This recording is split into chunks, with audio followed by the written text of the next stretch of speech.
போக்குவரத்து வசதி ஒரு தடையா இருக்கக்கூடாதுன்னு சட்டமன்ற உறுப்பினராக நான் முதல்ல அவையில் எடுத்து வச்ச கோரிக்கை ஏற்று இலவச பஸ் பாஸ் திட்டத்தை அன்றைய முதலமைச்சர் தலைவர் கலைஞர் அவர்கள் அறிமுகப்படுத்தினார்.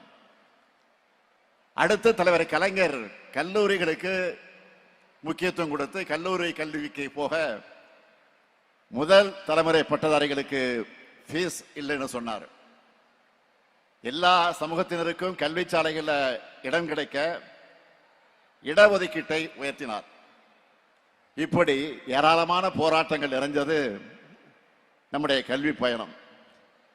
இந்த பயணத்தை அடுத்த கட்டத்திற்கு கொண்டு போகத்தான் நம்முடைய திராவிட மாடல் அரசு 4 ஆண்டுகளா புதுமை பெண் திட்டம், தமிழ் புதல்வன் திட்டம், நான் முதல்வன் திட்டம், மாடல் ஸ்கூல்ஸ், ஸ்மார்ட் வகுப்பறைகள், விளையாட்டுத்துறைக்கு சிறப்பு கவனம் செலுத்தக்கூடிய திட்டங்கள்ல ஏராளமான திட்டங்களை கொண்டு வந்து கொண்டிருக்கிறோம்.